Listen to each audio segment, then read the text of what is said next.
രജോ ഗുണത്താൽ നമ്മൾ ആസ്വാദനത്തിന് വേണ്ടിയുള്ള ത്വര വളരെ ശക്തമാവും നമ്മുടെ ഉള്ളിൽ. നമ്മളിങ്ങനെ വലിച്ചുകൊണ്ടിരിക്കും ആസ്വാദനം. പക്ഷെ മനസ്സിലാക്കുക, അതിൽ ഏർപ്പെട്ട് കഴിഞ്ഞാൽ ഉടനെ കുറ്റബോധം തോന്നും. നമ്മുടെ ഉള്ളിൽ എന്തെങ്കിലും ഒരു ആത്മാർത്ഥത ഉണ്ടെങ്കിൽ നമുക്ക് ഉടനെ കുറ്റബോധം തോന്നും. അപ്പോഴേ നമ്മൾ മനസ്സിലാക്കുക, യഥാർത്ഥ സുഖം എന്ന് പറഞ്ഞു കഴിഞ്ഞാൽ ആ പ്രവൃത്തിയിൽ ഒരു സുഖം ഉണ്ടായിരിക്കണം, അതിന്റെ റിസൾട്ടും സുഖകരമായിരിക്കണം. പക്ഷെ അത് ഭക്തി മാത്രമേ ഉള്ളൂ. നാമം ജപിക്കാനും ഒരു സുഖമുണ്ട്, ജപിച്ചതിന്റെ റിസൾട്ടും സുഖകരമാണ്. പക്ഷെ നമുക്ക് ആ സുഖം അനുഭവിക്കാൻ കഴിയാത്ത എന്തുകൊണ്ടാണ്? നമ്മൾ പുറമേ ഉള്ള സുഖത്തിൽ അന്വേഷിച്ചുകൊണ്ടിരിക്കുകയാണ്.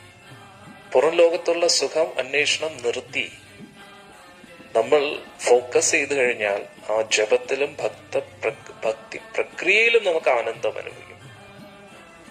അതാണ് നമ്മൾ മനസ്സിലാക്കുന്നത്.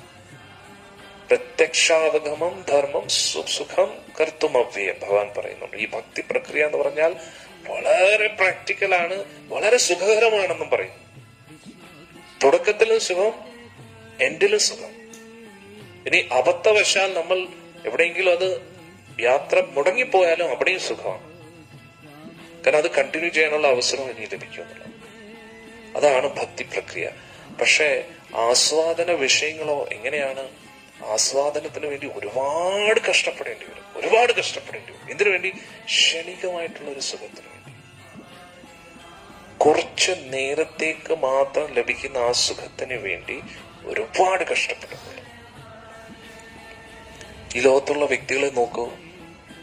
നാവിന്റെ രുചിക്ക് വേണ്ടി മൃഗങ്ങളെ തീറ്റിപ്പോറ്റുകയാണെന്നുള്ള വലിയ വലിയ സ്ഥലങ്ങളും അതൊക്കെ മേടിച്ചു വെച്ച് അവിടെയൊക്കെ മൃഗങ്ങളെ വളർത്തുകയാണ്.